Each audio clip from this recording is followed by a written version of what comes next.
Okay, so we are on air. And I should have turned this on a second ago.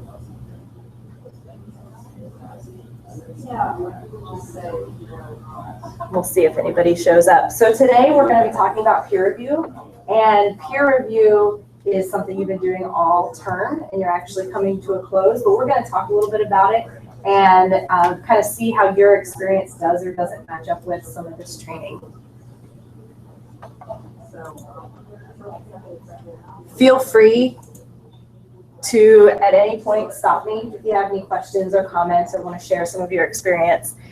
So I'm going to go over why we're doing peer review, the conversation model that we're using, talk about getting the conversation started, the anatomy of a peer review comment, and how to keep that conversation going. So we do peer review in order to get help. All the time, we peer review stuff, and you might not always realize it. In the office, I work on developing the curriculum, coming up with some of the philosophy of why we're doing stuff, and I constantly, hey, come on in. And I am constantly asking my peers, my colleagues, to look over what I'm doing in order to peer review it, because I want more perspective. I want to know where is my thinking lacking? Where am I maybe not thinking about what questions students might ask if I'm developing a training? So I'm always peer reviewing. We do it in order to get other perspectives, in order to help others, in order to improve our own written skills, so we can become better writers by being peer reviewers. Because by looking at a number of different peers and what they're writing, then we can say, oh, this person's doing this really well. I can use that in my own writing. So just be active reading or analyzing someone else's writing helps us to write better ourselves. I see peer review, and one of the things that I've put into place here is looking at peer review as a conversation. So first of all, we see writing as public. Instead of it being between you and your instructor, it's between you and your peers in the class and your instructor. So in real life, writing, except unless it's a journal or a diary, writing is very public. We're sharing it with the public in some sense. And so here, we start to simulate that in the classroom, and you get to share it with your peers. Writing is also discourse. It's a conversation. Again, unless it's a journal or unless it's very personal writing, we are writing in order to put ourselves within a conversation. And so we want that conversation to be as real as possible, and we bring your peers in. And so it becomes a conversation. And then peer review conversation, PRC, is a term that I coined. And it's the way that we do peer review in our 1101 and 1143 classes. The big thing about this model of peer review is that you, as the writer, should be initiating the conversation. This is why after you post your writing, you should say, hey, this is what I'm doing and this is where I need help. That's the kind of thing, when I invite a colleague over to look at what I'm doing on the screen, I always have a question in mind. I'm not just going to be like, hey, come look at this. It's, hey, come look at this. Because do you think that I'm leaving out a voice? Do you think that I could use a different source? I always have a question in mind, something that I want from my reader. And so you as the writer starts the conversation and says, this is what I'm looking for from my reader.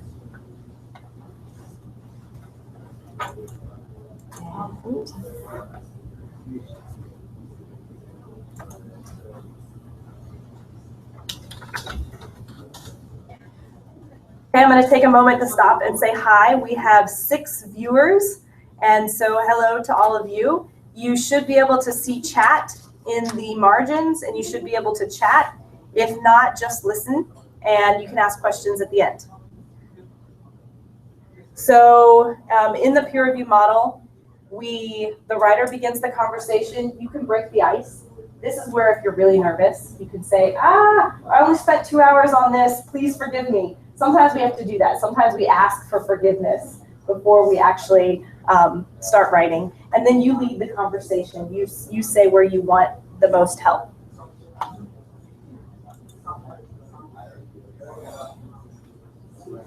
The anatomy of a peer review conversation is really important to think about. This peer review comment that you're about to give should not just be, oh, you did a really good job. That's not to help. Remember that one of the reasons why we want to give and get comments is to actually be able to make revisions. You can't make revisions unless somebody is giving you some substantial ideas on how to make those revisions. Because one thing is you wrote, hey, I need help on my flow of ideas. And then somebody pops on and says, you need to work on your flow of ideas. You're like, yes, I know, I said that, but how do I do that? Somebody can come in and say, oh, you need some transition words. Here's a link to a website where I find transition words that's really helpful for me. So what you want to do, or you can say, hey, in the reading, G wrote a really great transition between paragraphs 3 and 4 on page 56.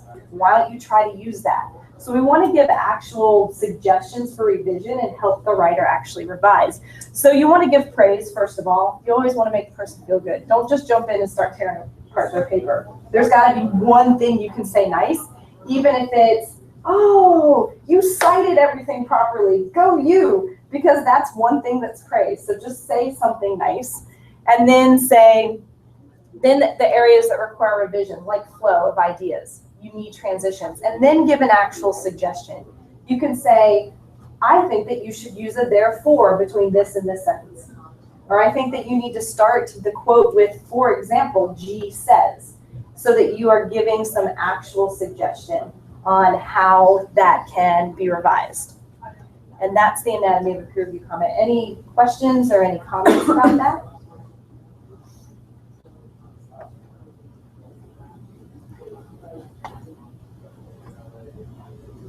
So here are 2 examples, and I'm going to read the first one and then ask you what you think of it and what you think they're doing well. Your opening sentence is great. I think you present G's claim completely, but your summary doesn't fully explain the claim you present. You state all of the elements of discourse, but you don't talk about big D discourse and why we should analyze D discourse. I think that's because you ran out of words. You could condense what you present by chunking the elements together in themes instead of using them 1, 2, 3. Then you'll have enough words left to finish explaining G's claim. So this is an actual student comment. What do you think of it? What's going on here? They praised them at the beginning, saying they had a good opening sentence. Right, so they found something, right? Your sentence is good. What else?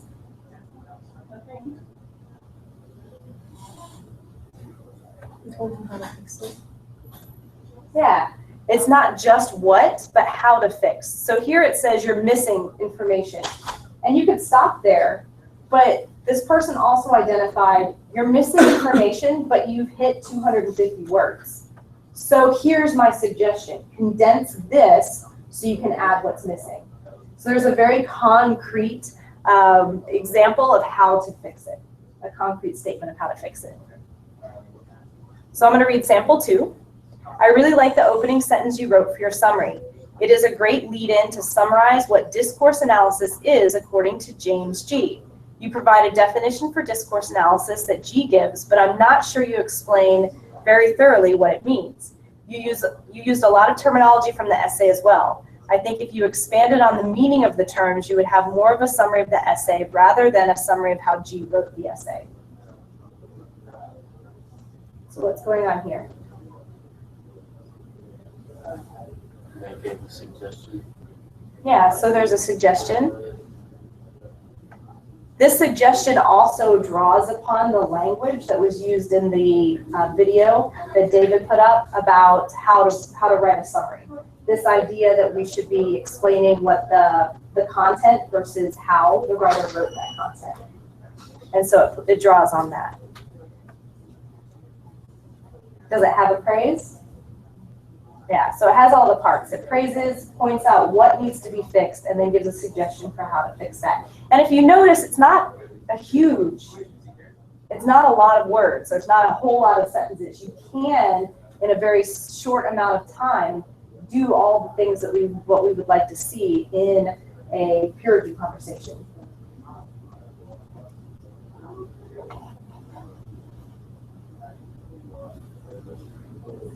You don't want to just throw up a whole bunch of comments. And that's the problem with traditional peer review, where somebody walks in the classroom with their 3 copies of their paper, right? And you come up to the table and you say, here's my essay, here's my essay. And then the teacher often hands out a worksheet. Fill this out, fill this out. You give comments and you give comments, but you don't talk to each other about the paper. And your comments may be similar or they may be different. You don't get a chance to talk about why the comments are different. Or if you both say the same thing, then me as the writer, I'm like, well, I feel like one of you wasted your time because you gave me the same exact information. So there's the idea of the conversation in order to avoid that. We are saying you're going to give comments and then you're going to build upon those comments. You're going to add more or you're just going to agree, but at least you can say, I agree, I really don't have anything to add, instead of reproducing the entire conversation. And it's okay to do that. It's okay to say, hey, I agree, or hey, I agree, but let me give you another example on how to fix it. You don't have to give a new thing that needs to be fixed.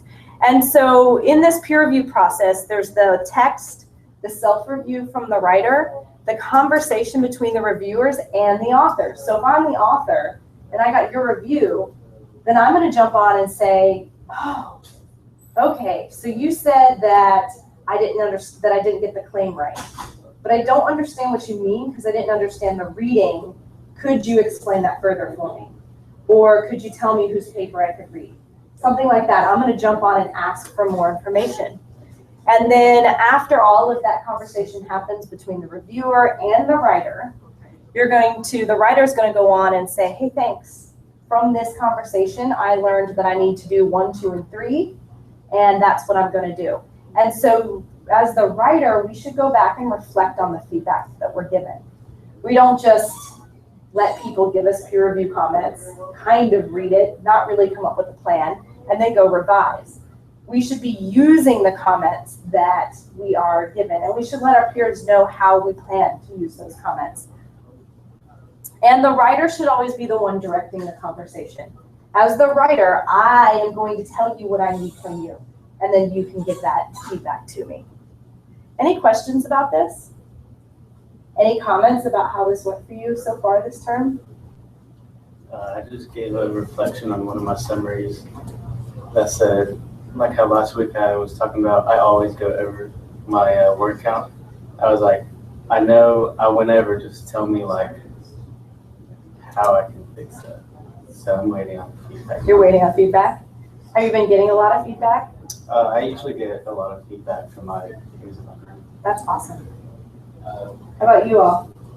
You get feedback, are you getting the kind of feedback that this is explaining, or? Sometimes people focus on the formatting more than the actual textual content. Yeah, I think that that's an easy thing to do because sometimes we get nervous that we're not reading it well, but we're all in the same boat. Like even your instructors sometimes, this might be the first time that they have been using that reading. So they're more comfortable than you, but they're not experts often. And so all of you together can negotiate that. You don't need to just rely on the instructor. You can really rely on the fact that everybody read it. But that's a good comment. Sometimes we default to the format, right? How about you all? Have you gotten these kinds of comments? Have you jumped in the conversations? Sometimes on and off, people are just trying to do completion. Right. So. Yeah. I'm going to work on a way to endorse peer reviewers so that we get a little bit more, not just I'm checking this activity off, but I'm actually going to meaningfully participate. It's a good comment. Thank you.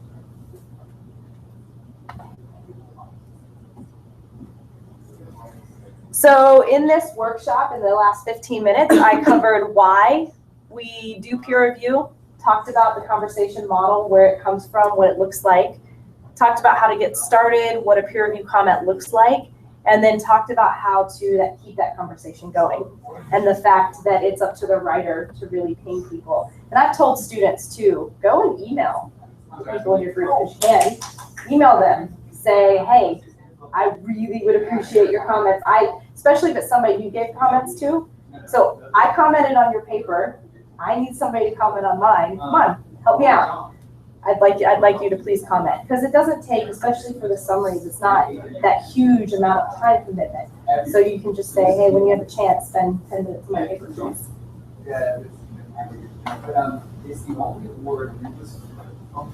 These next 3 slides, I'm going to present an example of a peer review comment. And what I want you to do is I'll read it out loud so that everybody, my 7 viewers at home, hello. I'm going to read a comment out loud so that you all can hear it. And then I want you to think about what suggestions you have to improve that. So you can do that at your groups. And if you wouldn't mind joining one of the groups, that would be awesome. You don't have to bring all your stuff if you don't want to. And those of you at home, if you wouldn't mind typing in some of the things that you have, some suggestions you have for improving the peer review comment.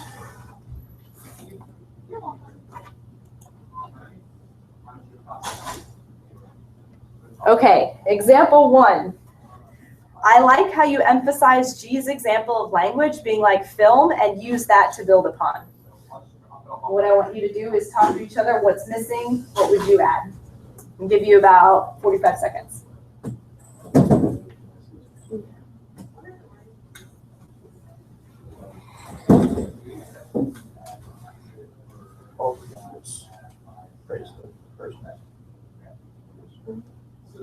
You'd have more to fix something. Yeah. Feels like it was the most. And giving me something done.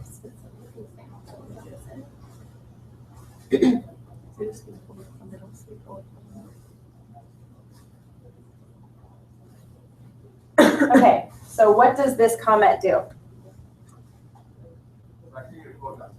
Nothing? Well, it gives praise. It does something. It praises. I like how you do this. What's missing? What do we want from a peer review comment? Yeah, I want you to point out an area, at least one, where I could work on, and then how I can work on that area.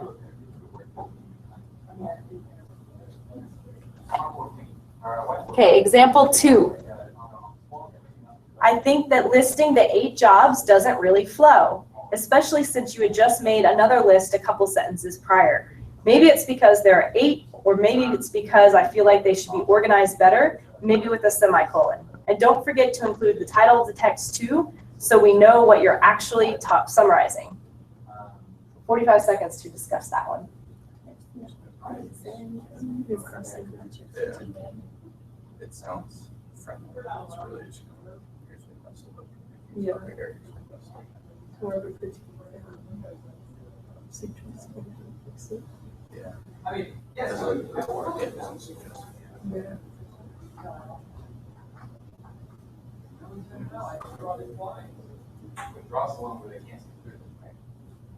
Okay, so thinking about what we want from a comment, what do you think? There's no praise, right? So right now, what would you think if this was your paper that got this comment? It's aggressive. What makes it aggressive? Yes, just the use of punctuation here makes it look, I mean, there's what, 3 exclamation points, but it looks to me like, whoa, I'm getting yelled at, right? It's because these are not exclamation points with things I did well. These are exclamation points with things I did not do. And so it's like, whoa, it doesn't really flow, and that's this horrible thing. And now I don't know what to do about that. Is there a suggestion for how to fix it? Not really, a little bit. I think that if you'd soften the tone a little bit, told me how I could organize this better, more than just a semicolon, what can I do? Give me an example. Because I would be a little confused having read this. First of all, I'm going to be put off, right? So I just got yelled at. I didn't get any praise. Now what do I do? So remember to think about your tone when you're writing to each other. Make sure that it's friendly, kind of a semi-professional tone. Don't yell at anybody. Start with praise. Good. And then the third one. I think altogether this is a well-written summary. You have done a very good job, and I hope maybe you could revise mine as I feel like I need help in a lot of areas. Your thesis is good, and I do believe it is short and sweet, but maybe a little too short and sweet. Adding in another detail or two might dress up a little bit more the way I know it is your thesis as soon as I read it. Other than that, I was very impressed. So talk about that one.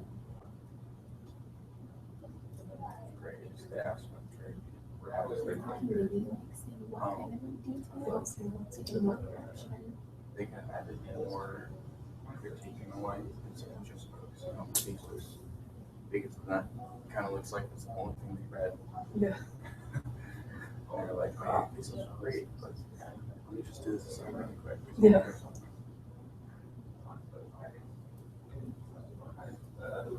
It's more praise than critiques. Yeah. And they come in over their paper and do penetrating documents. Yeah, well, that peer review should be about work you're revising instead of also me. Yeah.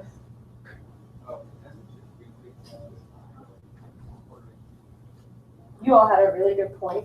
I really like what you said. You're like, wow, all they read was my thesis statement because the whole thing is focused on that, right? What other comments do you have about it? All they really said was like just add another detail. They didn't like really say how to go about that, I guess. Or what detail's missing?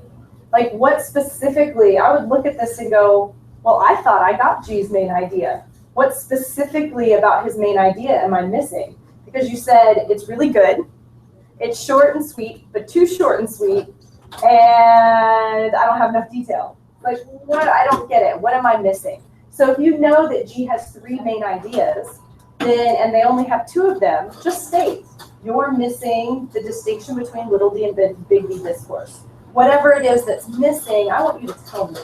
I want you to tell me what that detail is. So adding in what detail. What else might you expect them to do? The reviewer. Kind of going to your comment. You said it looks like they only read my thesis. Here's the only thing they talked about. And they talked about it briefly. And they talked about it extremely vaguely as well. So there's no detail. When they said that, it was detail. So maybe making sure that you are saying something to the whole summary, speaking to the whole summary. Give enough information for the work you're revising to actually be improved. Yeah, good. Great, any other comments? Awesome, thank you.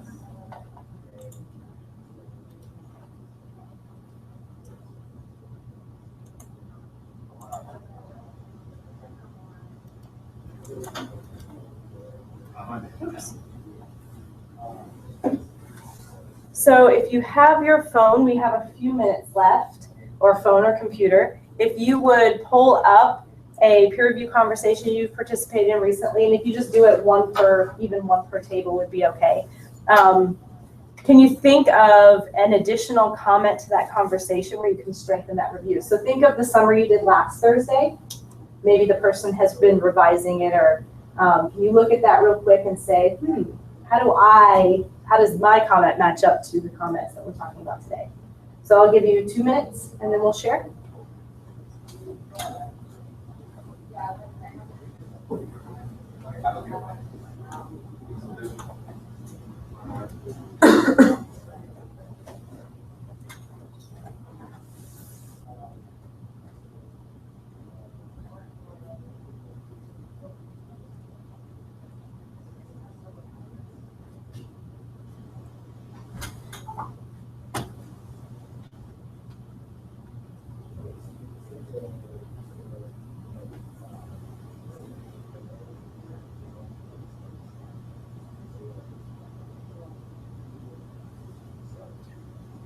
So on comments when they said, I feel like you have a great first draft here, although I'd recommend taking out the first sentence. It doesn't seem to fit.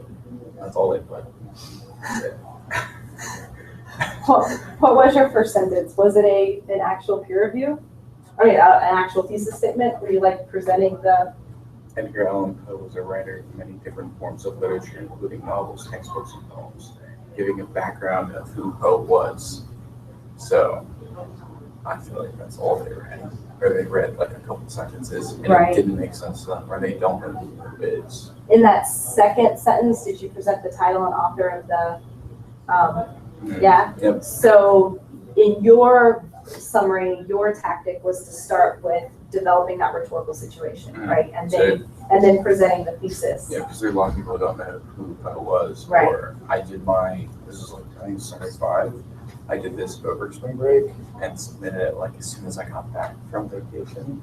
So not many people know. So then I was like, well, here's who Poe is, like briefly, and then here's what we're actually doing. Right, and there's, in our self-talk rubrics, there is the one section that says, do you present any rhetorical? And there's just, that we want a little bit of rhetorical something, right? And so you were pulling on the rhetorical reading notes of the historical context, and that's what you felt was important. And so, right, it doesn't really say anything, maybe the student was confused about the purpose of that, but that's a good place for us as the author to come back and say, well, this is why it's there. I actually disagree with you. This sentence should not be removed because of all the reasons you just said. Because I put a reflection, I said, after reading it back, I can see that this is a little choppy. I think I need to do a better job of pulling my sentences together. My thoughts skip around a little too much. And then the first comment, they gave praise, and then they said how to fix the choppiness. And then the third comment was taking out the first sentence. And then, because there's a couple people I comment on that peer review theirs constantly, because they always get good feedback. So it's just going back and forth. Right. And then it was one person who revised their stuff before, and that was the third comment. So it sounds like somebody, this is that idea of jumping into a conversation and not participating in the conversation. What it sounds like is the person read a little bit of your summary, wrote a comment, but didn't read the whole conversation. And so when we're jumping into the peer review conversation, we're not just reading the text. We should read the comments that came before the comment that we're going to give, because somebody might already have identified that or might already have explained that we should be adding to. And so you're seeing this kind of like out of the blue comment that doesn't make sense. No. And it's also interesting that you say that here's peer review 5, or the summary number 5, and you're a voice I've never heard before. So I'm a little shocked. I mean, not that we shouldn't hear new voices, but it is shocking to hear somebody that's not been a voice in your group all of a sudden. I don't mind if it's someone who I've never revised or seen their stuff before, but it's the shortness and just to take the one sentence out and to not really give any other information. Right. Because when I try and revise, I try and find a paper that has no revision and revise that, because someone who, I don't want to read someone else's comments from their revision that on someone else's work and then have that go into what I'm thinking. So I want to try and go through it with my own way, and then someone to come back and look at mine way. I like being the first comment. You like being the first comment. Yeah, because then it gives them a chance to respond to me. Because we usually never have like 1 or 2 responses. I start working on how to fix it, and then I post the second one. Right. So I hear that, being the first voice in there. And all of us are going to have different styles. Some of us, especially if you're really nervous about peer review, you want to piggyback on somebody else's comment. But then you've got somebody that's like, that actually messes me up, so I need to be the first. But it's good because there's always somebody who hasn't had a comment yet. So if somebody like you comes in, and that means somebody's going to get a comment. So that's awesome. What about you two ladies? Did you pick one, revise it? Yeah, there was one really good comment one of the peer review conversations. Someone said, I quite enjoy your first sentence, and especially the last of the first 3 words, except I agree with another peer reviewer that you should also mention how archiving changed and how maybe it affected history of people. You can also expand your explanation slash summary of the big data, as that is one of the main points in my opinion. That's awesome. A more detailed way of fixing it. So definitely piggyback was part of the conversation and added to the conversation. Awesome. Well, we are out of time. Does anybody have any questions or final comments? No? Okay, thank you so much for coming today. Thank you all online for coming today. If you have any questions, you can email me. Thank you. Have a great day.